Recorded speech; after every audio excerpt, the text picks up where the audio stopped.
Friends, fans, and fine folk, grab your drinks and snacks and cuddle up for this adventure story. Choose your own ending.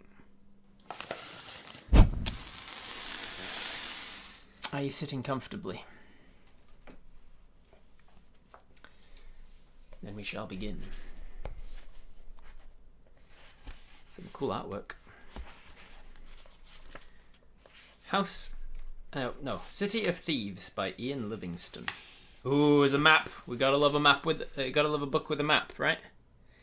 Gotta love a book with a map. We've got the ocean on the west there. We've got the Icefinger Mountains up the top. We've got Chiang Mai, which is just straight up a real place in Thailand. So, not sure there. All of you behave. Robert especially. The Icefinger Mountains, the there's the River Cock. Not even making that up. The River Cock up there at the top there. There's the Zengis, the Stonebridge Firetop Mountain, Card, the Pagan Plains, Kapong, Dak Tower, the Catfish River, Port Blacksand, the Whitewater River, Silver Chalice River, Darkwood Forest. Ooh, that's in here. Is Chiang Mai on the map covered in smog? Otherwise, nah, it's totally fictional. We've got the Forest of Spiders, the Notok Wood, the Trolltooth Pass, the Forest of Yore, the Desert of Skulls, and the Kragan Heights. I vote we don't go to the Forest of Spiders before we even get that choice. Alright, how will you start your adventure? The book you hold in your hands is a gateway to another world, a world of dark magic, terrifying monsters, brooding castles, treacherous dungeons, and untold danger where a noble few defend against the myriad schemes of the forces of evil. Welcome to the world of fighting fantasy. Hey, I've just remembered, I have an armchair behind me. I'm going to take a few minutes to set up my armchair rather than sitting in a bar stool, essentially, at my desk. So that I can be nice and comfy, since it's a reading stream. Alright, let me grab myself my water, and we're good to go. How will you start your adventure? The book you hold in your hands is a gateway to another world. A world of dark magic, terrifying monsters, brooding castles, treacherous dungeons, and untold danger, where a noble few defend against the myriad schemes of the forces of evil. Welcome to the world of fighting fantasy. Bum bum bum. You're about to embark upon a thrilling fantasy adventure in which you are the hero. You decide which route to take, which dangers to risk, and which creatures to fight, but be warned, it will also be you who has to live or die by the consequences of the actions. Take heed, for success is by no means certain, and you may well fail in your mission on your first attempt. But have no fear, for with experience, skill, and luck, each new attempt should bring you a step closer to your ultimate goal. Prepare yourself, for when you turn the page, you will enter an exciting, perilous, fighting fantasy adventure, where every choice is yours to make, an adventure in which you are the hero. How would you like to begin your adventure? If you are new to fighting fantasy books, it's a good idea to read through the rules, which appear on pages 208 to 215 before you start. But if you've played fighting fantasy before, you'll realize that to have any chance of success, you will need to discover your hero's attributes. You can create your own character by following the instructions on page 208 to 209, but don't forget to enter your character's details on the adventure sheet, which appears on page 216. Well then, I guess we'll do that. Alternative dice. If you do not have a pair of dice handy, dice rolls are printed throughout the book at the bottom of the pages. Flicking rapidly through the book and stopping on a page will give you a random dice roll. That is a very clever idea. I like that a lot. If you need to roll only one die, read only the first printed die. But if two, total the 2 dice symbols. Alright, we're going to roll 2 dice. And stop. Haha, 5 and 2, 7. Roll, stop. That's 2 and 4, 6. Roll, stop. 1 and 4, 5. Roll, stop. 2 and 1. I love it. That's very clever. I love that. That's very cool. Alright, I'm going to start making a character. 208. Why is the instructions in the middle of the book? I'm so confused. Oh, so that you can probably pull them out? Nope, because they're on the same page as other things. Don't understand. This is entry 208. Is that what it means? No, it means page 208. Okay. But there's no page numbers. That's really great, isn't it? It says, fucking hell. First rant incoming. You can create your own character by following the instructions on page 208, blah blah blah. And then the page numbers are numbered when you're in the contents and when you're in the sort of beginnings of the book. As soon as the book actually begins, it stops putting page numbers down the bottom. It starts entering bloody dice numbers instead. And then it doesn't have numbers it has numbers throughout, like here. You'd think those might be the page numbers. No, those are the section numbers of the Choose Your Own Adventure sections. It's got no page numbers anywhere throughout the whole book until it gets to the end when it starts to renumber them again. Use fucking letters or something. Use symbols. Don't use numbers. Don't number two different things entirely in the same book and then just stop using the numbers for what. Okay. It's fine. It's fine. I'm not even gonna rant about it. Not even ranting. Just need my pencil.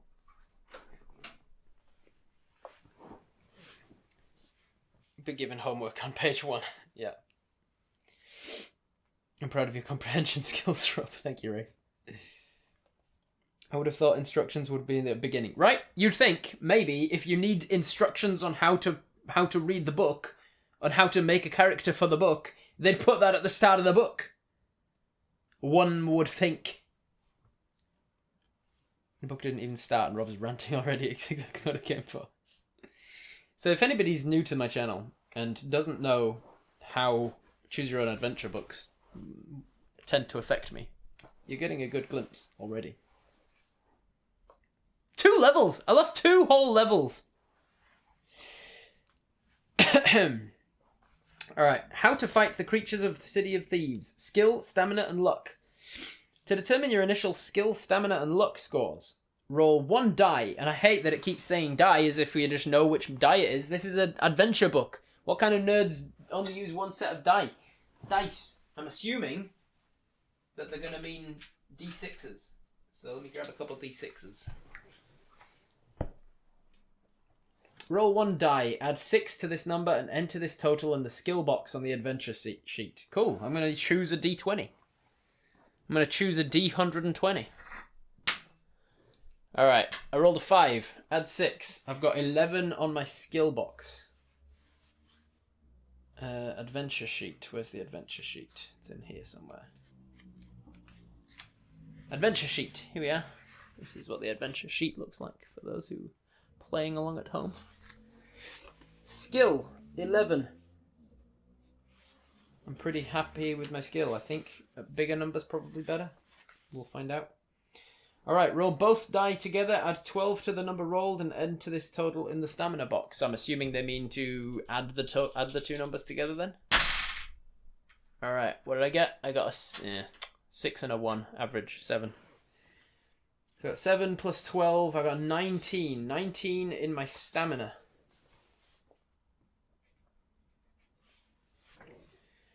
And then roll 1 die, add 6 to this number, and enter the total in the luck box. Here we go. Ooh, 6, nice. 6 plus 6, I got 12 luck. I've maxed out my luck. I'm off to a good start. I'm lucky, everybody, as you all know. Oh, I stopped there. Roll the D1000. Yeah. I actually have a D1 million, everybody. Did you know that? I have a D1 million. It is not a single die. It is a set of 6 dice, each D10s, and one is printed 0 to 9, one is printed 10 to 90, one is printed 100 to 900, and so on. And if you roll all 6 of them together, you can generate any number between 0 and 999,999.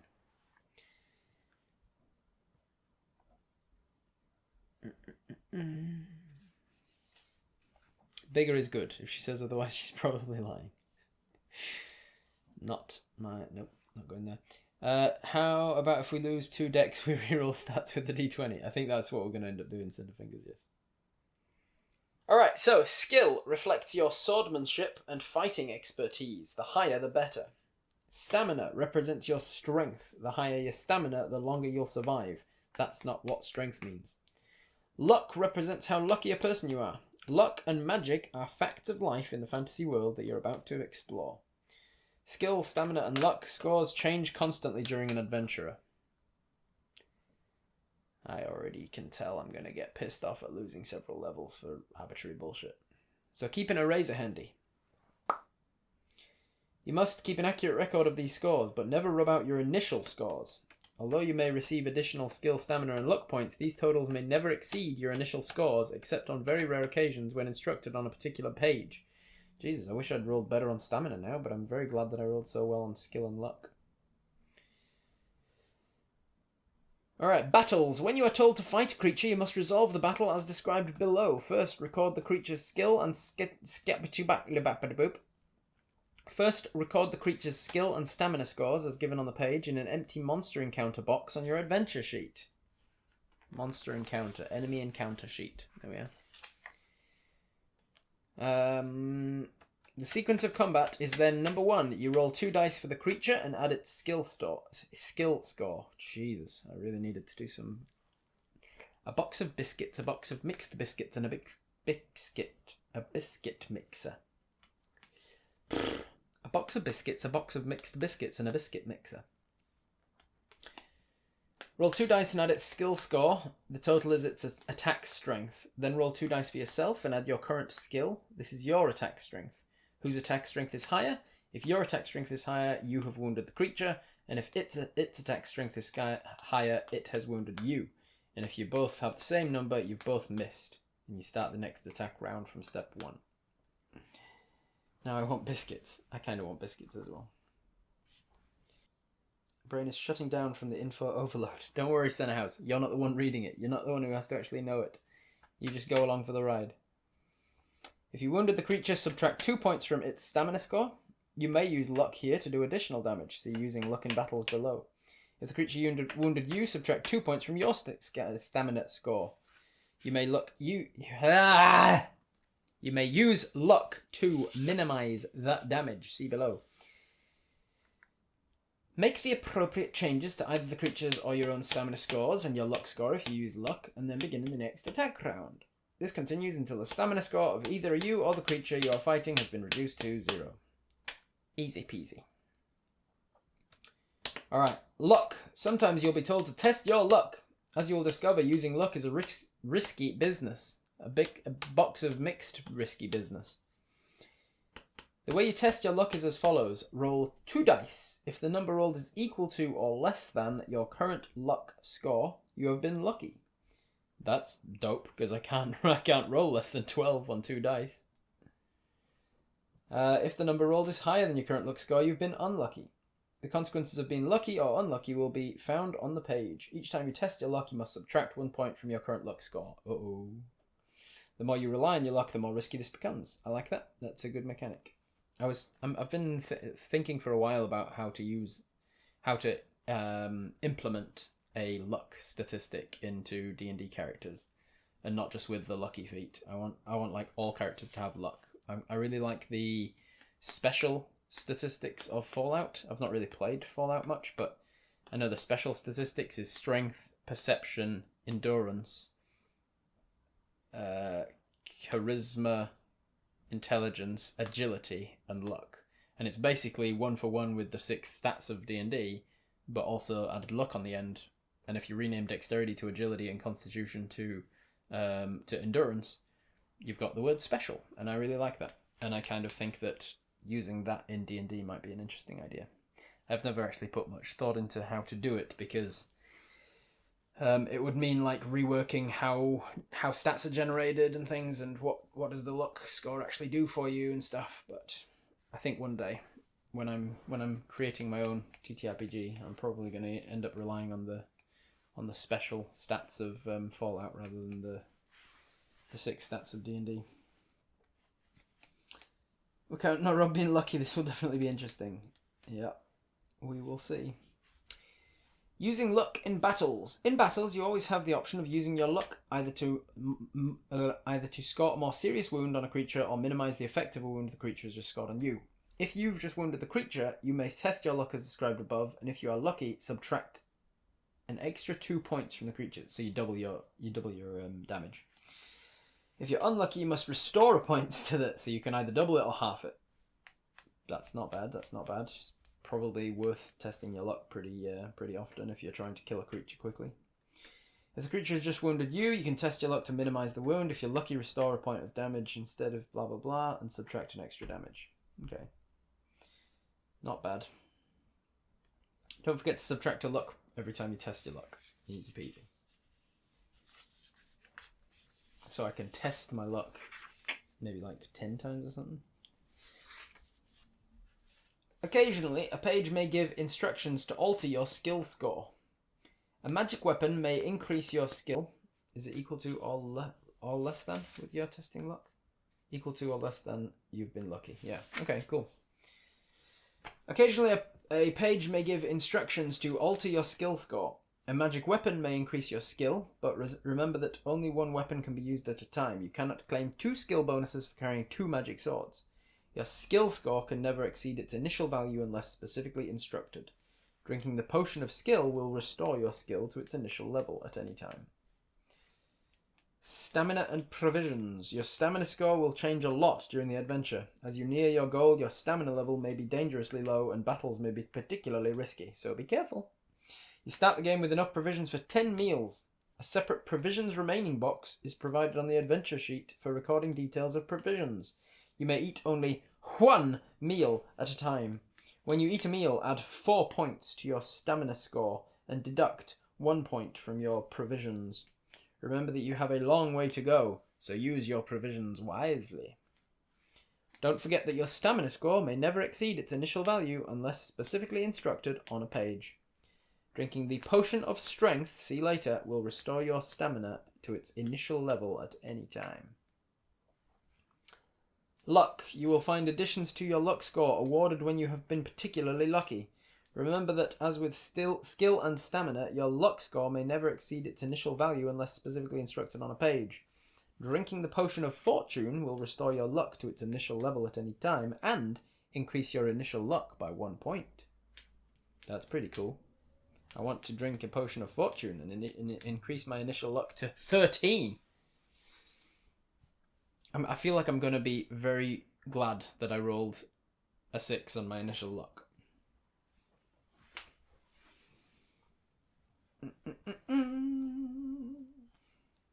So you got 12 luck successes, each of which is more difficult than the last. Yes. Well, only 11 because you can't roll a 1 on 2 dice.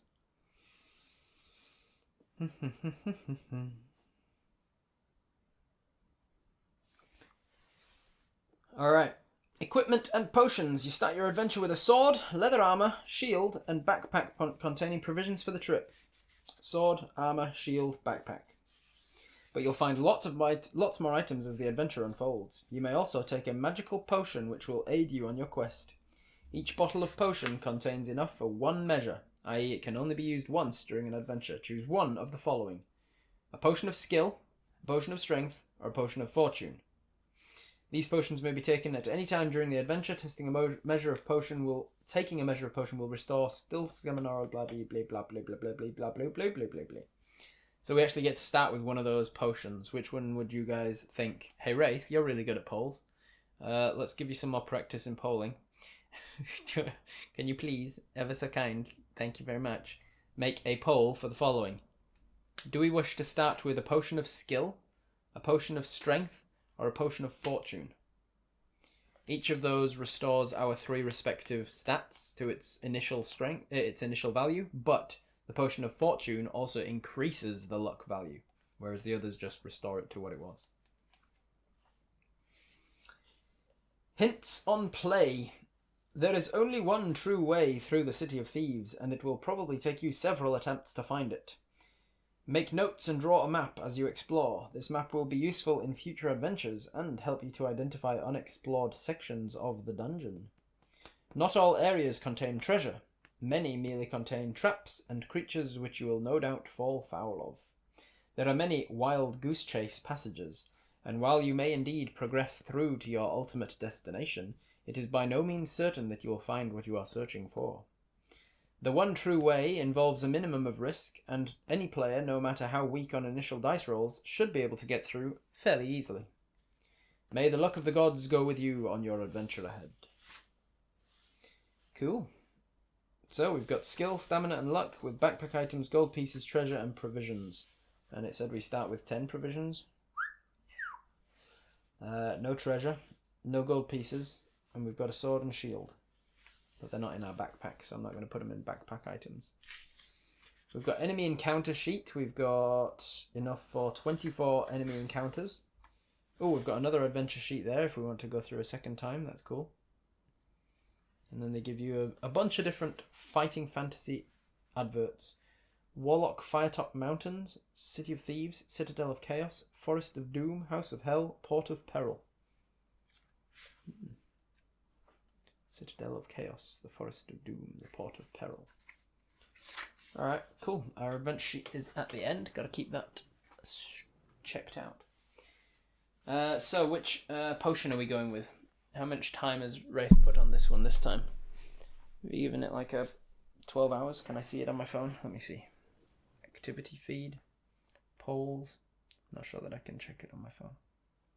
Which was your lowest stat? This stamina. Well, no, stamina's highest stat, but it was the lowest roll that I got. I got an 11, a 19, and a 12. 11 in skill, a 19 in stamina, and a 12 in luck. It's only 2 minutes this time, so be quick. Alright, which one won? Potion of Fortune! Fuck yeah, that was the one I was going to choose. So I'm glad you're all thinking like me. Alright, we've got a Potion of Fortune, which means that we will, when we drink it, we will restore our luck back up to 12 and then increase it to 13. And we need to, in order to be successful in a test your luck roll, we need to roll 2d6 and get equal to or less than the number of the luck that we have. So we are guaranteed the first one to be a success, and then we have a 1 in 36 chance of failing on the second roll. So we're pretty much guaranteed the first 2 rolls that we do is going to be successful, and then it starts to get slightly more likely that we're going to fail. But I think we go a bit. I think basically we push our luck until we get down to like 7 luck, because on 2d6, the most average roll is going to be a 7. So we push our luck until we get down to 7-ish, and then we drink the potion, pushes back up to 13. And by then, hopefully, we can finish the book. Alright. Thank you, Wraith. I've never doubted you for a second. Are you ready? I think we've finally made our character... Well, we've decided on what the hell we have to do. I don't know... Do we have to come up with who we are? Like, name and stuff? It doesn't have a place on the adventure sheet for name, age, race, gender, background. So I think maybe the book tells us all of those things. I've got to also decide on a voice for whichever character we're playing. Alright, everyone shut up. Let's start the book proper.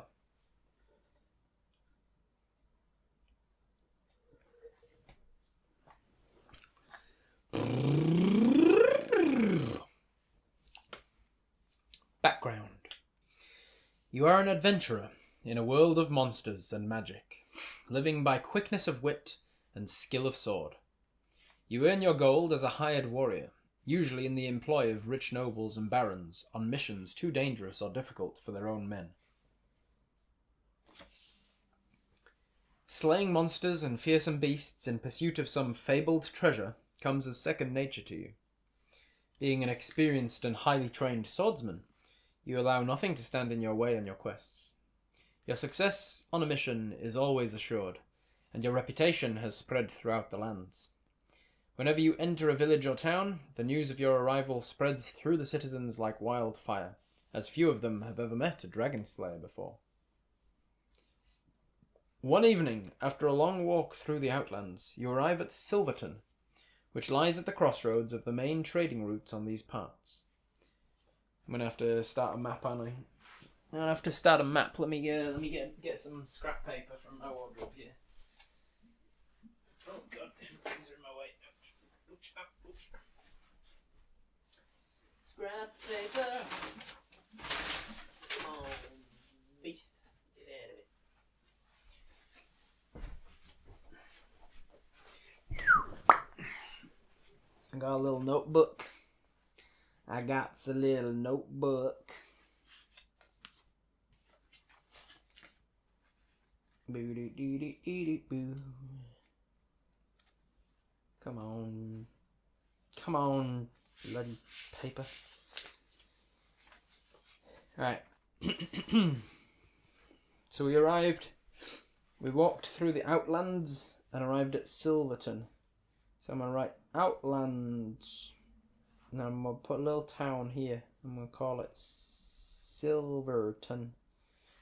And it said it's on the crossroads of the main trading routes. So it's going to be a big path like that.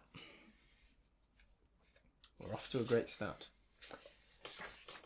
Great wooden wagons, hauled by teams of oxen, are often seen rumbling slowly through the town, laden with herbs, spices, silks, metalware, and exotic foods from far-off lands. Over the years, Silverton has prospered as a result of the rich merchants and traders stopping there en route to distant markets. Its wealth is quite apparent, with ornate buildings and richly dressed people aplenty. But as you enter the town gates, something strikes you as being not quite right. The people look nervous and on edge. Then you notice all the windows on the buildings have great iron grills bolted over them, and the doors have been strengthened too. Although you prefer your own company to that of others, you decide to stay in Silverton for the night to find out who or what is troubling these people. As you walk down the main street, a single note from a bell rings out from a tall tower ahead. Bung! Then a man shouts, almost desperately, "Nightfall! Nightfall! Everybody indoors!" You see people scurrying around with anxious faces and looking surprised when they see you. Across the street, you see a tavern with the words "The Old Toad," printed on its signboard. I'm going to write that down. The Old Toad. As you enter the tavern, a whisper runs through the locals as they recognize you. Some put down their mugs and stare. You are somewhat surprised that none came over to talk to you and hear tales of your adventure.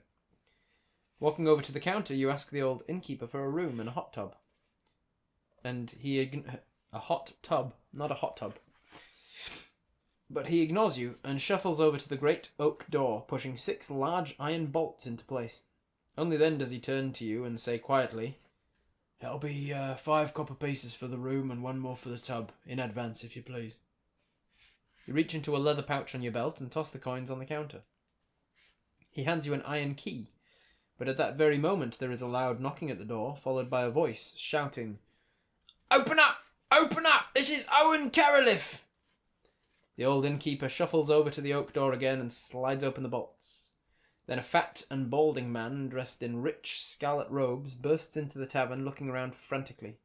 He sees you and walks quickly in your direction, huffing and puffing. He is a man certainly not used to haste. You notice great beads of sweat on his forehead in the pale candlelight of the room.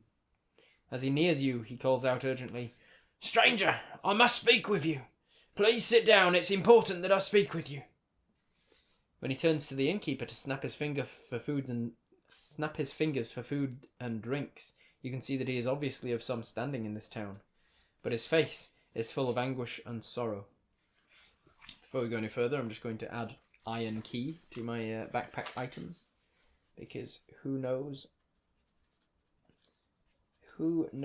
when we will need it. Also, we had some coinage in order to pay for the inn, but I had no idea how much. So we're at -6 copper pieces, I suppose.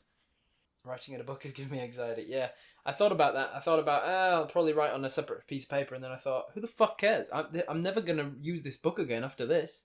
I'll have got 100% of the enjoyment of this book out of the book, and there's a second adventure sheet in it.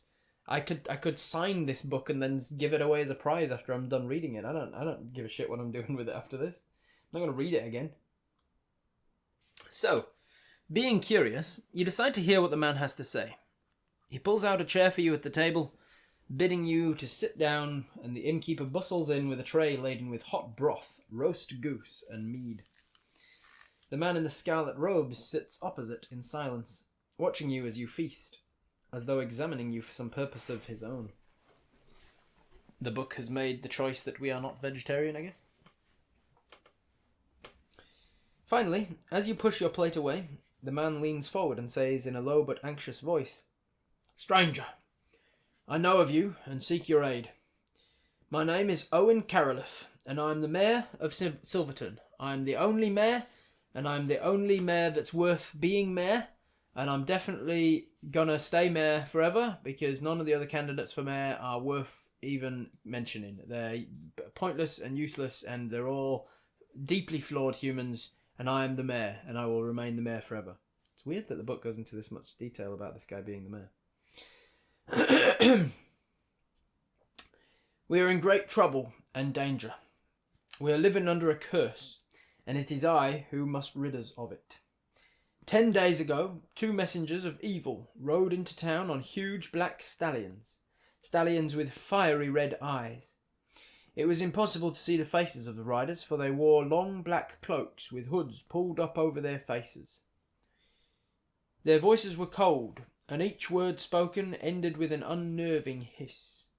They asked for me by name, and when I came to greet them, they wanted to take my beloved daughter Mirelle to stay with their master Zanbar Bone. No doubt that you know that he is the Night Prince.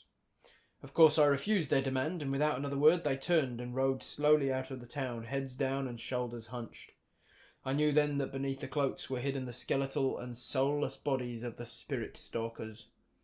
Zanbar Bone always uses them as his messengers, and they will complete their mission or die in the attempt, and they do not die easily. Only a silver arrow through the heart will release those evil beings from their eternal twilight existence." I'm sorry, you said they were skeletons. Then you said that you need to hit them in the heart. Get your story straight, Owen. Owen Caroliff seems to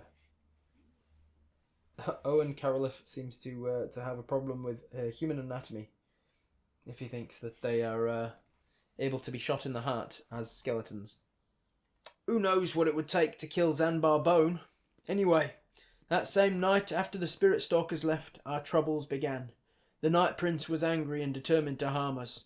6 moondogs came, each stronger than 4 men. 6 moondogs came, each stronger than 4 men, each with razor-sharp fangs. They stalked through the town, entering homes through open windows and killing the poor people inside.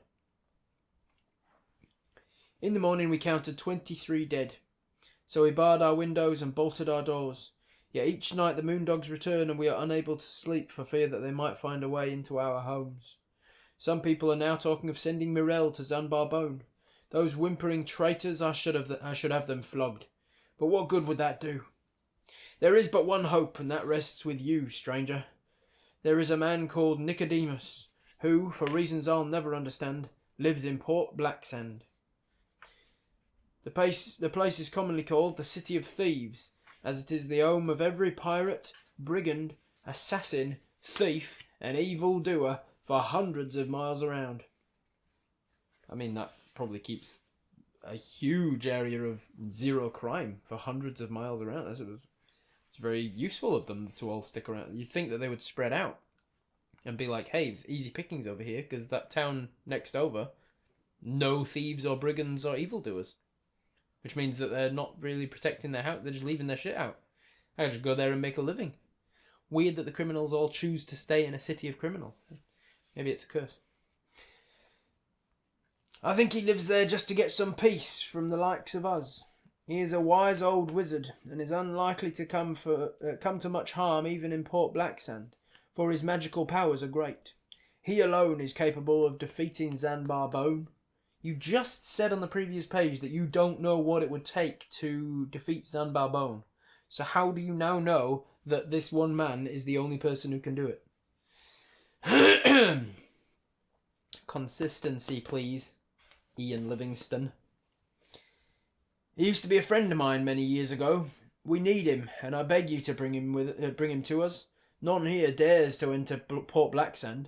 You'll be well rewarded if you help us, stranger. Take these 30 gold pieces for your journey, and take this sword to use and keep. So we started with a sword and shield, or so it said, and now we also have a sword. So I'm going to assume we didn't start with a sword, and now this guy's given... No, because it also said that we're a dragon slayer, so we definitely would have some kind of a sword on us, and then he's giving us another sword as well. Alright, I'm going to add 30 gold pieces, and I'm going to add a sword. A sword. I'm going to take him at his sword. Is it a story flaw or an unreliable narrator? That's a very good point. Owen sounds like a drama queen. Just slap him, maybe that'll help. If you want to... Dear everyone, yes, he'll be like this for the whole book, regards me. Dual wielding, 2 swords. Madame Two Swords. They call us Madame Two Swords. As Owen Carolith rises, he pulls back his scarlet robe, revealing his finest broadsword you ever seen. He hands it to you, and touching the edge of the blade, you are surprised to see a droplet of blood fall from your finger. You then examine the marvellously ornate gilded serpent twining around the hilt. You have never wanted anything so badly in your life before. You stand up and hold out your right hand to Owen. He shakes it eagerly, saying, "You must set off at the first light of dawn. The moon dogs will be gone by then. I shall be forced to stay the night here also. So let's drink to our destiny, and may the gods be with us." For the next hour, Owen talks about your coming journey, explaining in detail how to reach Port Blacksand. Later, you gather up your backpack and furs and climb the wooden stairs to your room. You sleep uneasily despite the security afforded by your new broadsword, as you are more than once are woken by the sniffing, scratching and howling of the roaming moon dogs outside. By dawn you are already awake and dressed, and determined to reach Port Blacksand quickly to find this man Nicodemus. As you leave the tavern, a black cat scurries past your feet, and you almost trip. A bad omen, perhaps? "Your adventure awaits! May your stamina never fail! Now, turn over."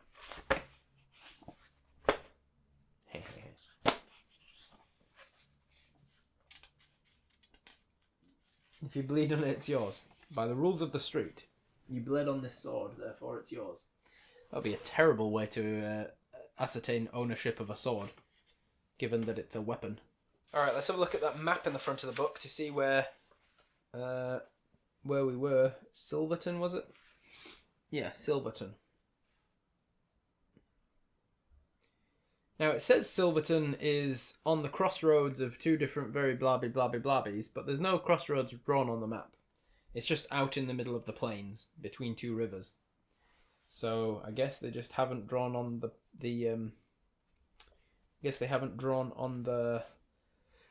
roads on this map, which is fair enough. But also it kept going on about how directions to Port Blacksand from Silverton. Now, I'm not a cartographer, but Port Blacksand, Silverton. Why did he need to take an hour to tell us how to get from Silverton to Port Blacksand if it's literally just go west? It's open plains. There's not forest, because those are marked on the map, so you know it's not forest. It's not hills, those are marked on the map. It's not mountains, those are on the map. It's not rivers. So it's open plain. There's nothing. There's no towns, because those are marked on the map, so there's no towns. There's no civilization, settlements. There is nothing. Just open plains. Open, flat plainland. If you can't work out how to go west from a town to get to a thing, you don't deserve to be an adventurer.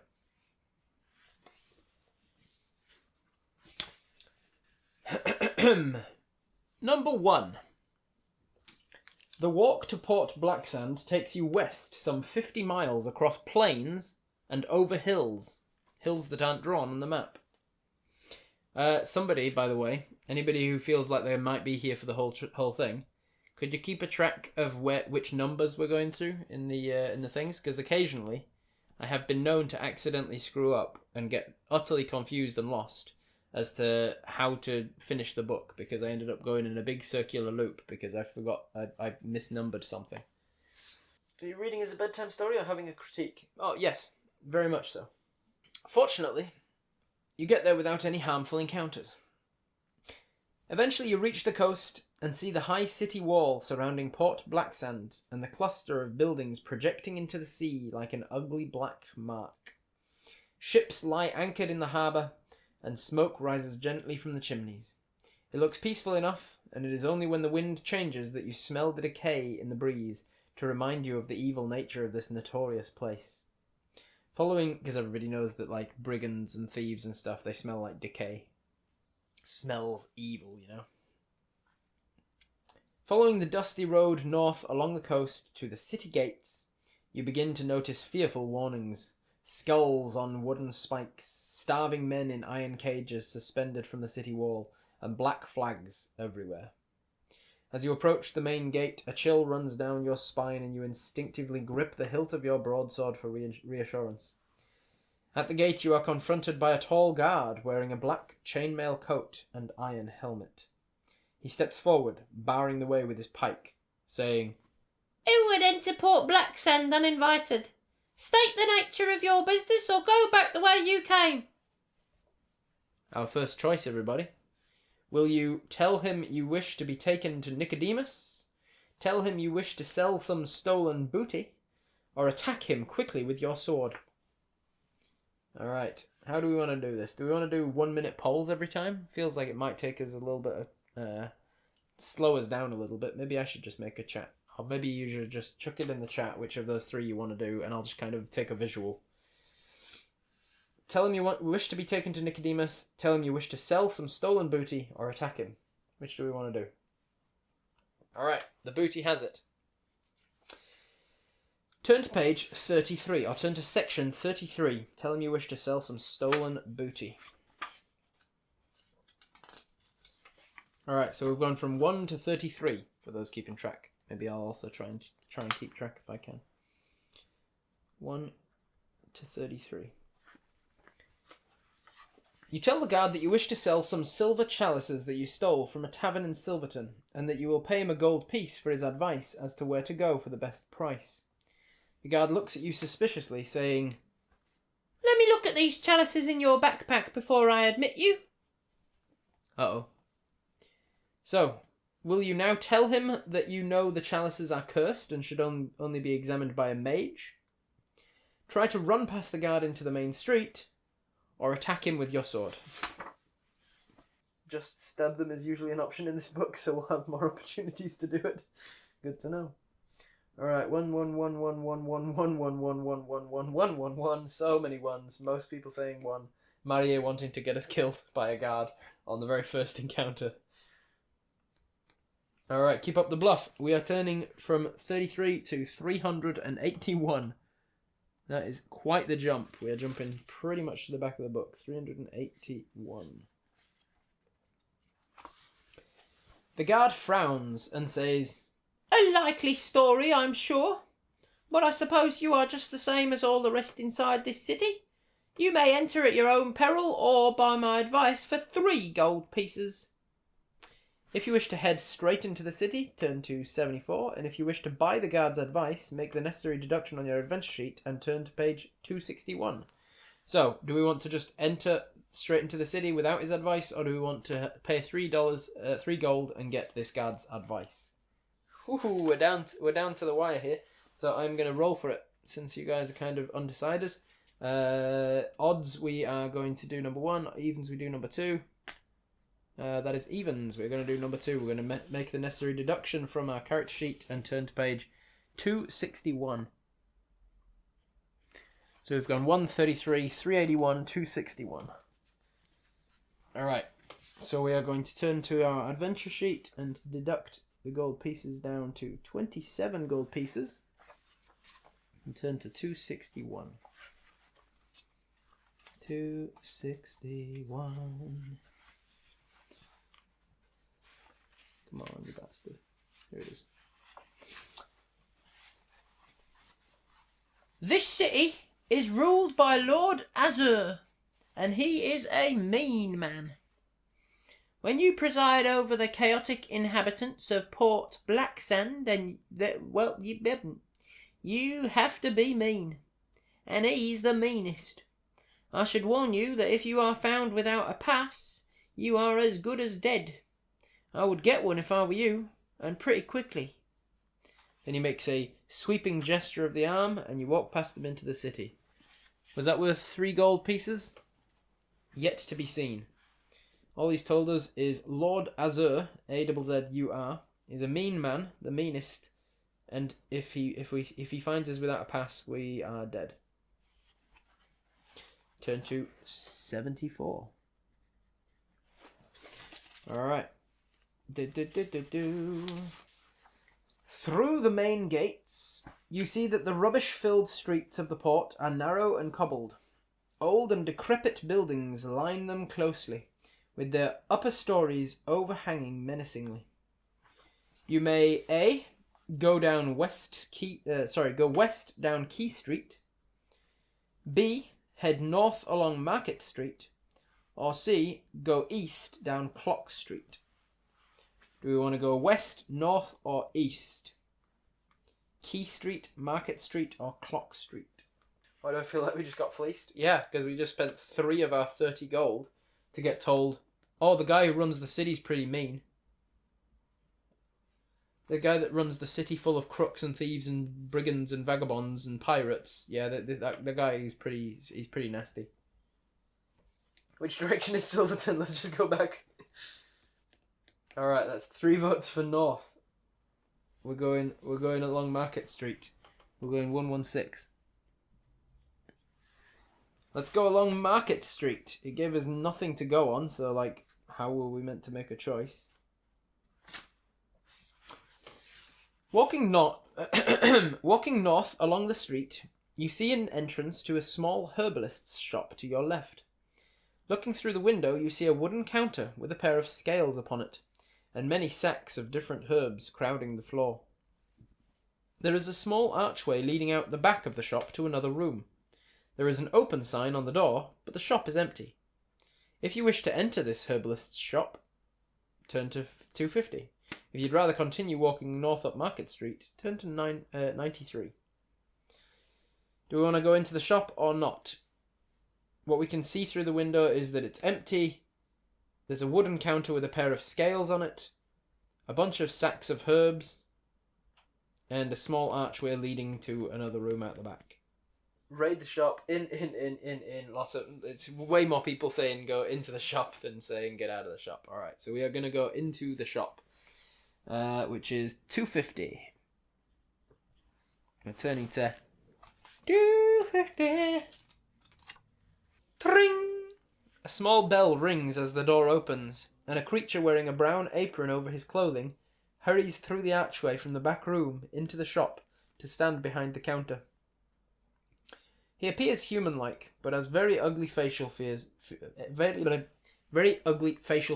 and pointed teeth. You realise he's a crossbreed, half man, half orc. A sharp hand axe hangs from his belt to remind you that Port Blacksand is unlikely to be a friendly place in which to do business. And we've got some artwork for him. Here he is. This is the guy. The shopkeep. Alright. We have 3 options. Listen up. Will you A. Inquire about the herbs? B. Ask the man if the man-orc knows anything about Nicodemus? Or C. Attack him. For no fucking reason. I love that it gives you the option of attacking him because they know how much of murder hobos some D&D people are. So we've got inquire about the herbs, number 1. Ask if the man-orc knows anything about Nicodemus, number 2. And attack the man-orc, number 3. I think the 2s have it. Ask if the man-orc knows anything about Nicodemus. We are going to 342 now. 342. Here we go. The man-orc tells you that for 1 gold piece, he will tell you everything he knows. If you want to pay for his information, turn to 289. But if you'd rather leave the shop and continue to walk north, turn to 93. Are we paying him, yes or no? You can put a thumbs up, thumbs down in the chat. Are we paying him? He wants 1 gold piece and he'll tell us everything he knows about Nicodemus. The no's have it. Fuck this guy. He's not going to tell us shit, so we're going to leave.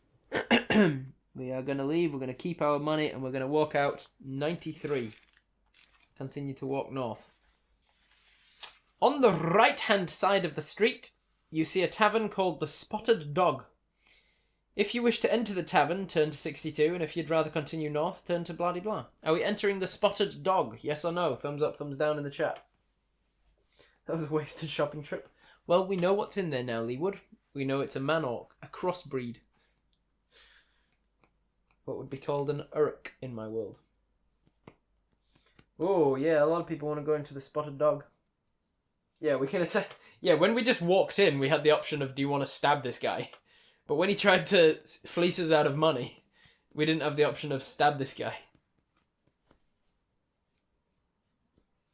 Alright, definitely overwhelming yes wanted to go into the Spotted Dog. So, we're going to go into the Spotted Dog. 62.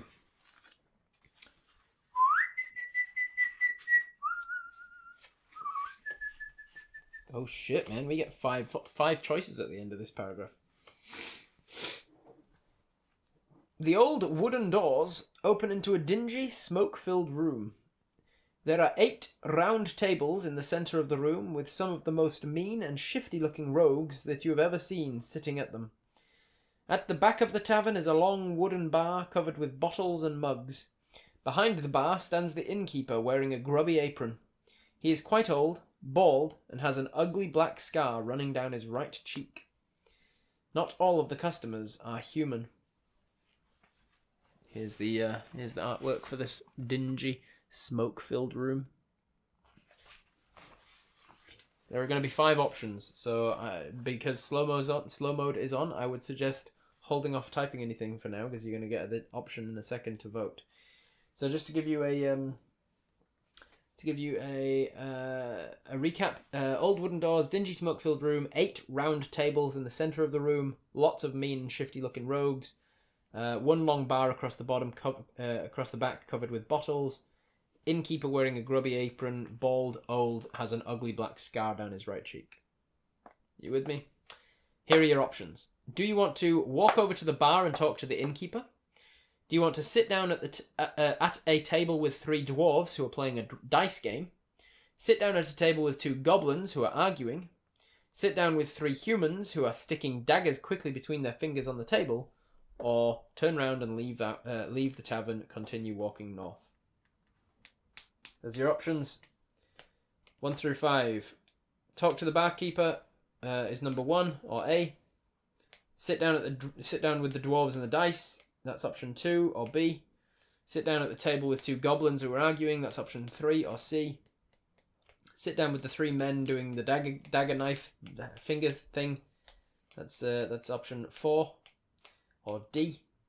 Leave the tavern. That's option 5. Let's see what you're going with. All right, most of you, more than any of the others, are going with talk to the innkeeper. So that's what we'll do first. I'm sure we'll get the option to do the other things later. So, turning to 136.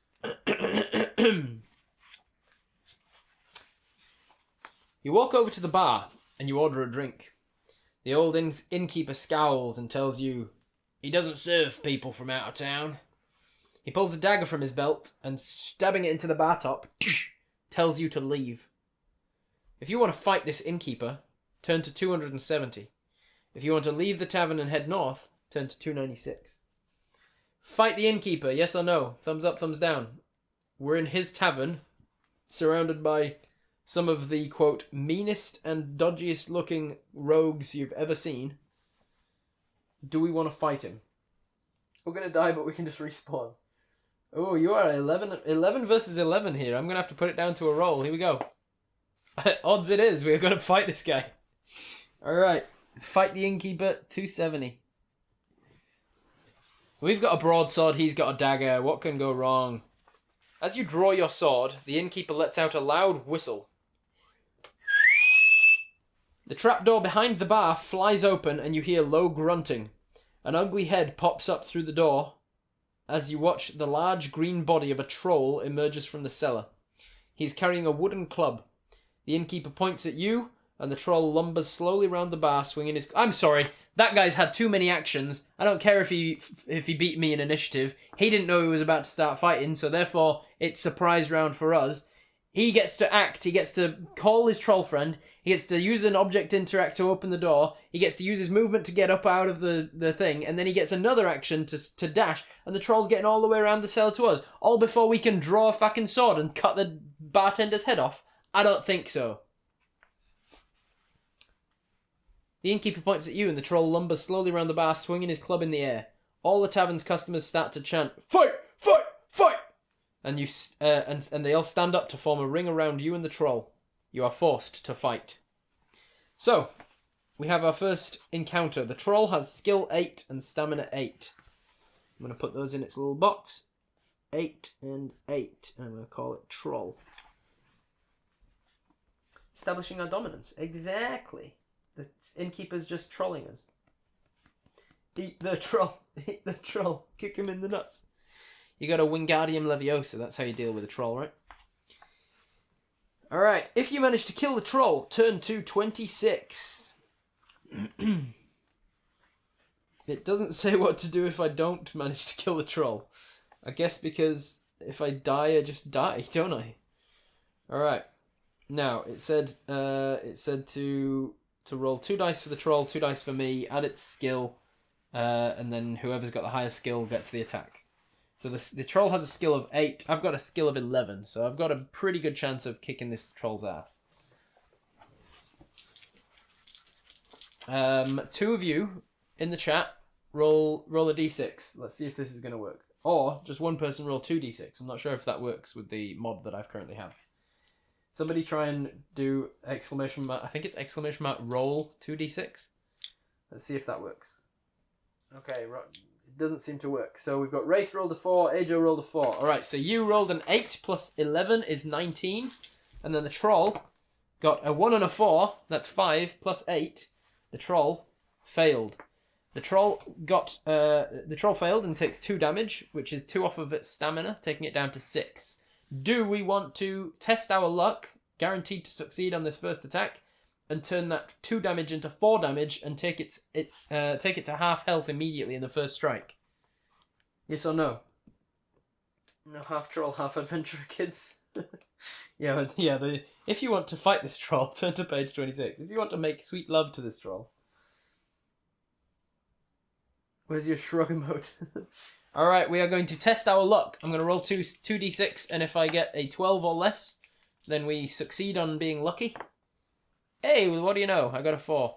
So our luck score goes down to 11 temporarily, but the troll's damage goes down to a 4. He's got 4 health left. Alright, we immediately take a strike, cut into the troll's lower thigh, and blood gushes out. The troll roars in pain. 2 more people roll a d6 for me. The troll is going to try and take a swing again. The troll got a 6. 6 plus 8 is 14. We need to roll a 3 or more on 2d6. John Mambepe got it with a 5 already. There you go. And Cecily got the other one with a 4. So we annihilated this troll. Now, we're going to take this troll down from 4 health to 2 health. If we want to test our luck again, we could kill the troll in 2 strikes. Do we want to do it? Thumbs up, thumbs down. Do we want to kill this troll? It will use up another point of our luck. Alright, yeses. The yeses are definitely having it. Lucky horseshoe, nice use of that. Alright, the luck has it. We are going to test our luck.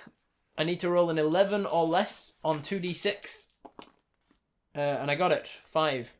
So the lucky strike hits it again. We are down to 10 points of luck. But we immediately annihilate this troll. We go in with the left leg and we just cut a huge gash in its lower thigh. We seem to have cut some kind of an artery down just above the knee.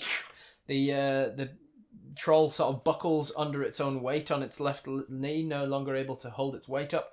You swing the broadsword around on the top, and you drive it down, and you smash down between the clavicle and the lower mandible of the troll, severing its carotid and jugular vein in one strike. You bring your sword back, and just gouts of blood just gush out over the surrounding crowd, who are fight. The troll hits the ground. and goes still, and it was over in a few seconds. Oh. Everybody's kind of disappointed.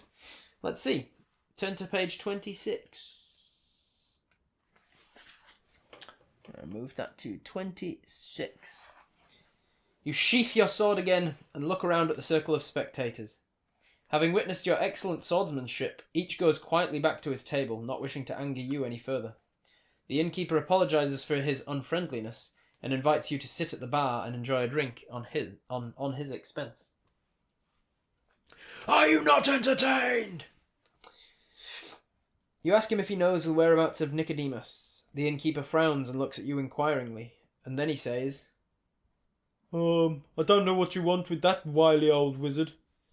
He keeps himself to himself and lives alone in a small hut under Singing Bridge.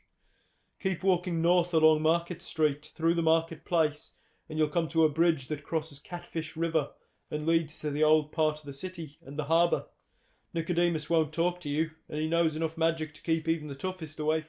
So keep walking along Market Street, through Marketplace. You come to a bridge that crosses Catfish River. It leads to the old part of the city and the harbour. Nicodemus won't talk to you, and he knows enough magic to keep people away from his door. You tell the innkeeper not to be so discourteous to strangers next time, and you leave the tavern to head north. Turn to 296. Walking towards you down the street are two men wearing black robes which cover them completely except for their eyes. On seeing you, they nod at each other, and they draw their swords. They are thieves hoping to rob you of your possessions, and you must defend yourself. Fight them off one at a time. Here you go. There's the artwork for them. Can we just show them the fucking troll head of the troll we just decapitated without getting a scratch on us? Just be like, fuck off. Alright, the first thief has 7 skill but 7 stamina, and the second thief is more skillful but less stamina.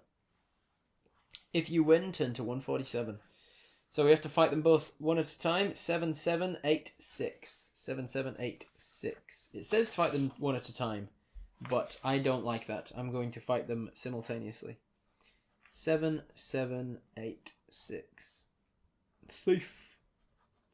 Thief 1 and Thief 2. There's a whole reason they work together, by the way. One of them's not going to stand there and wait for you to kill his mate and then jump in. We killed the troll without even using fire or acid. Oh yeah, that troll is definitely getting back up in that barn right now. Do we not have the option of not stabbing these dudes? No, they're attacking us, so we've got to fight them back. Alright, I need 2d6 from the chat. Thief number 1 is attacking us with a 9 plus 7 is 16. I need a 5 or more from the chat, people. John Pig got a 1 and Biscactus got a 3 other way around, which means that we got 4. We got a 15. 15 against 15 is we both miss each other. So the first thief draws a sword. Let's see what they've got. It looks like one of them's got a short sword, like a scimitar almost thing, and one of them's got a long sword.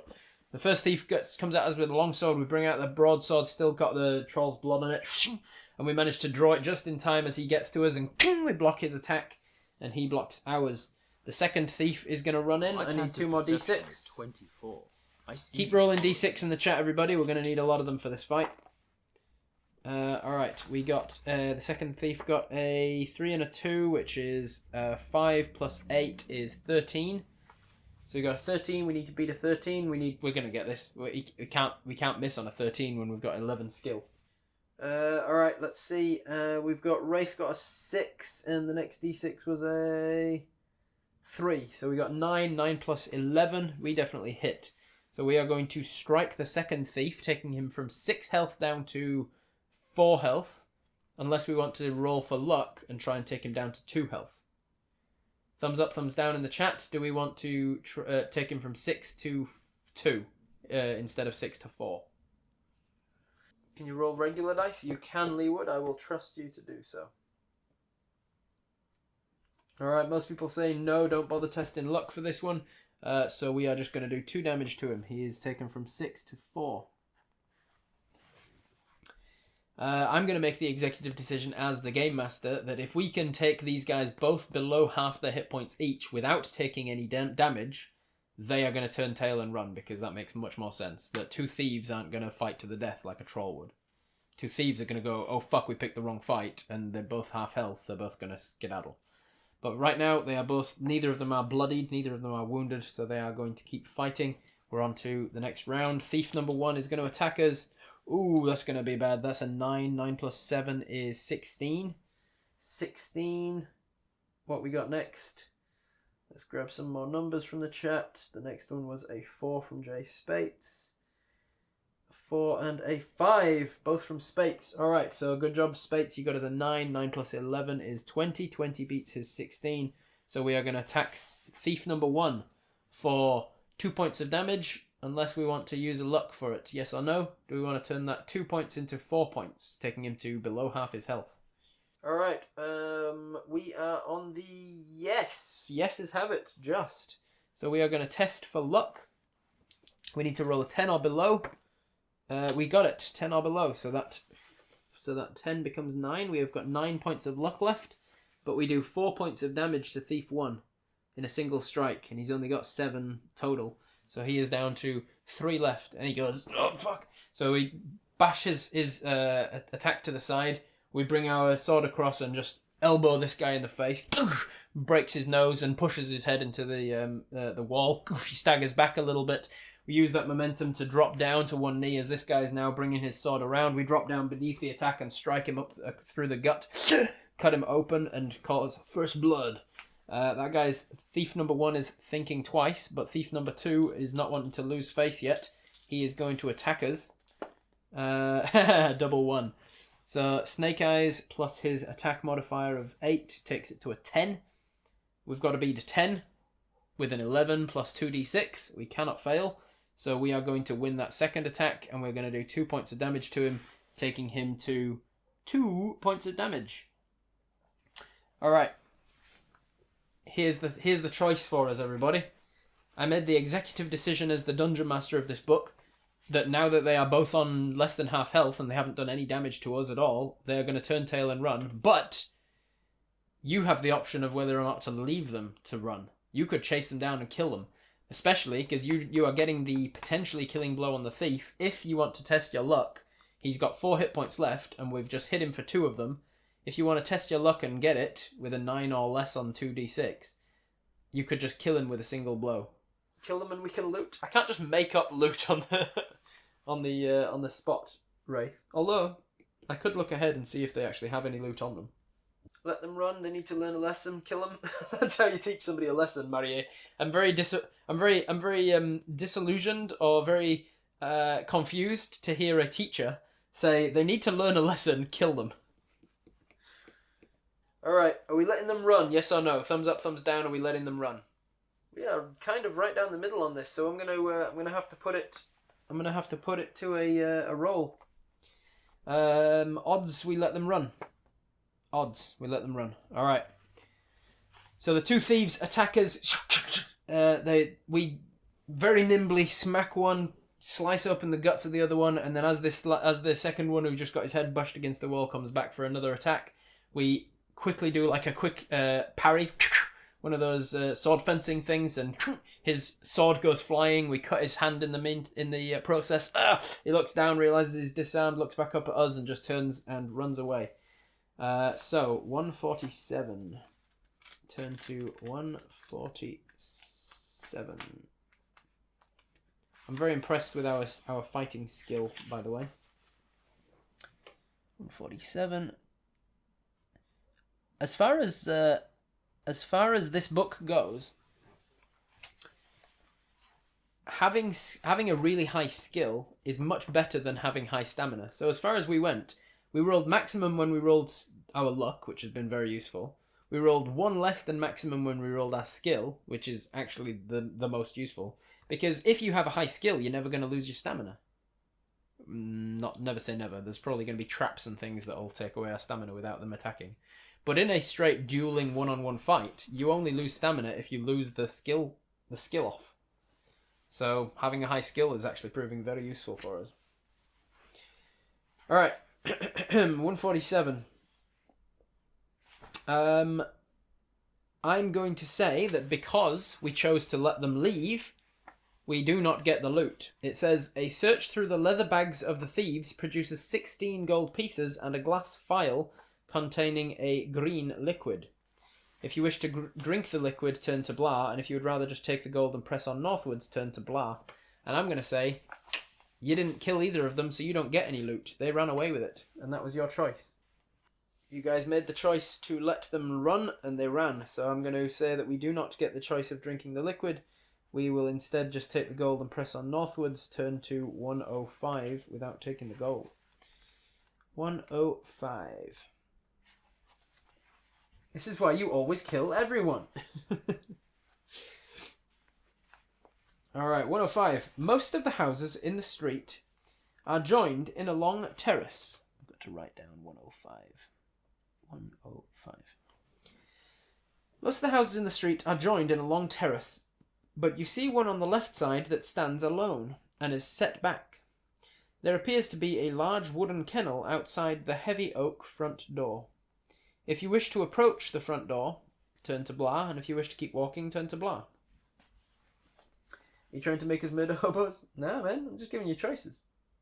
They shut themselves and dropped their bags before they left, maybe? I was going to do that, Marie. I was going to be like, if you'd killed one of them and let the other one run, then I'd just halve it and then roll to see if you got the green liquid or not. But no, you let both of them leave. Alright, so most of the houses in this street are joined in a long terrace, but there is one on the left that stands alone, set back from the rest. A large wooden kennel outside of a heavy oak front door. Do you want to approach that house, yes or no? Thumbs up, thumbs down. Do we approach this standalone house, or do we carry on? Thumbs up if you want to approach the house, thumbs down if you want to just carry on. Yes, it is. We are going to approach the door of this house. Turn to 64. Alright, 64. We are going all along this street. We're going in every bloody house and every bloody shop. And it's lucky that we went north, because there was west and east, and we just randomly chose. Could have gone any which direction. I don't want to have to murder a doggo. I don't think the book's going to make us murder a dog. You hear growls and loud barking coming from inside the kennel, and suddenly... Oh god, I spoke too soon. Suddenly, an enormous black wolf rushes out of the kennel straight at you. A long chain is attached to its collar, and this may stop it from reaching you. Test your luck. If you are lucky, the chain pulls taut and the wolf jerks to a halt. Turn to page whatever. And if you are unlucky, the chain remains slack and the wolf leaps up and bites your arm, loses stamina, and turn to blah. Alright, so let's see if we are lucky. Brah! Oh, that is a 10. That is a 10 is a fail because we are unlucky because we used our luck points to kill a troll.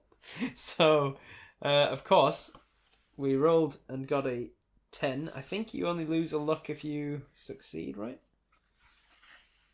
Each time you test your luck, you subtract 1 point from your current luck. So not each time you succeed. Each time you test. So we are now down to 8 luck, and we failed. We are down to 18 stamina.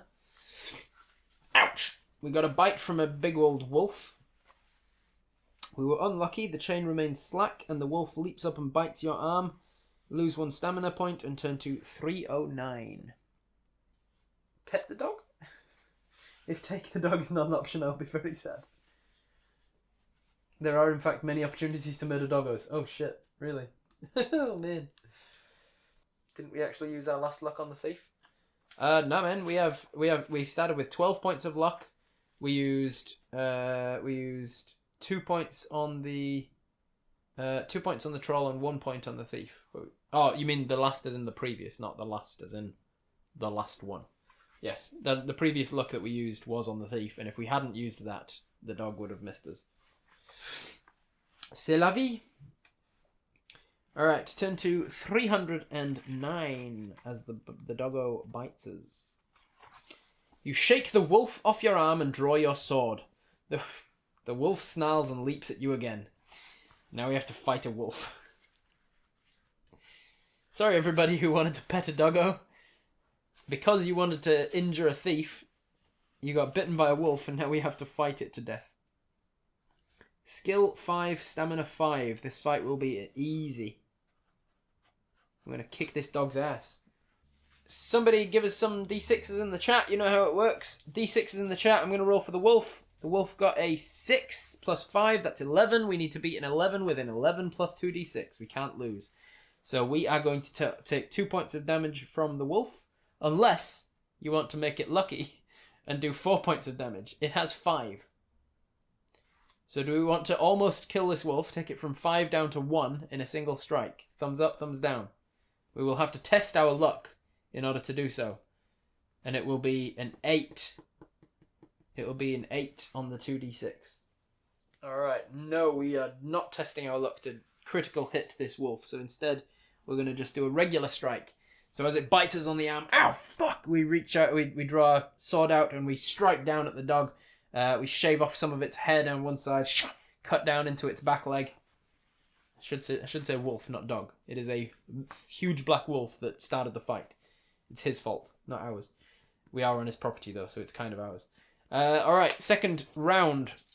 Second verse, same as the first. Snake eyes. Suck it, wolf. You're gonna die. Alright, we are down to 1.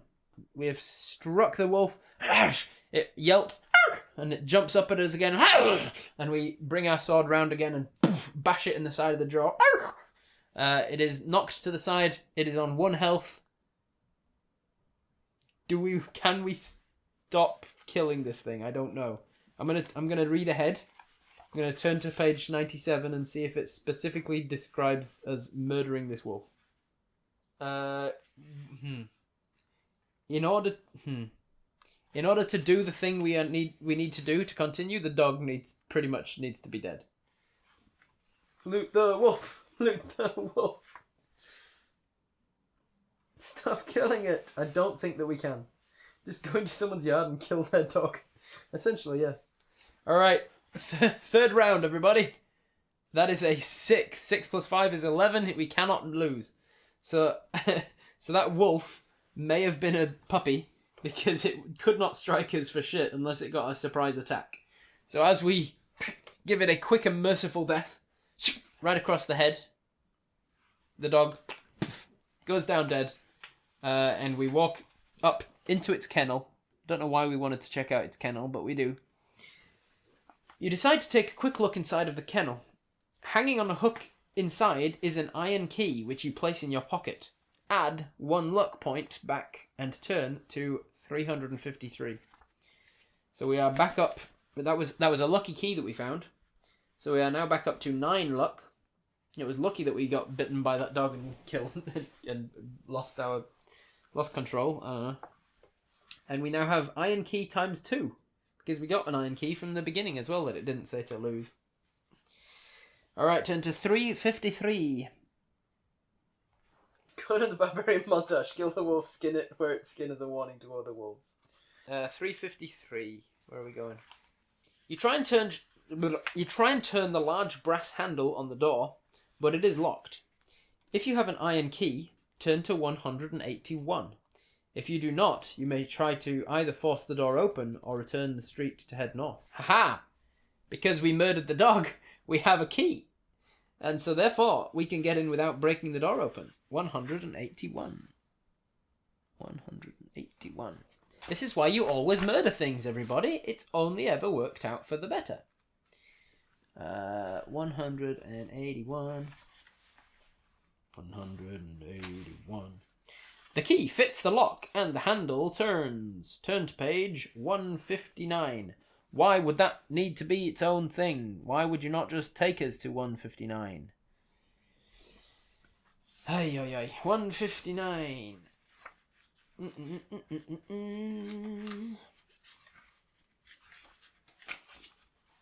The owner of the house is obviously quite wealthy. Lavish furnishing and fine objets d'art adorn the marble-floored room in which you stand. An archway leads into a back room and stairs to your right lead up to another floor. Will you A. Search the room you are in. B. Walk through the archway. C. Climb the stairs. Which one do we want to do? Dog key. This person keeps the key in the doghouse. I mean, I would too if I had a wolf that was highly aggressive.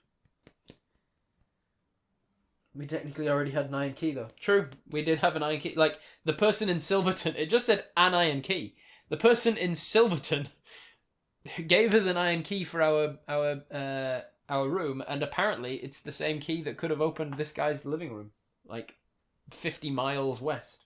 Set the house on fire. Secret option D. Some Jen. Set the house on fire. All right. It's not clear. Everybody wants to kind of do one or the other, so I'm just going to go odds or evens. Odds, we're going to search the room. Evens, evens. We're going to go upstairs. All right. Turn to page 60. Hey there. Thanks for watching this video. It really means a lot to me. And if you want to support me in ways that doesn't cost you anything, you can tell your friends or colleagues or family or Reddit threads or just post the video somewhere. Thanks.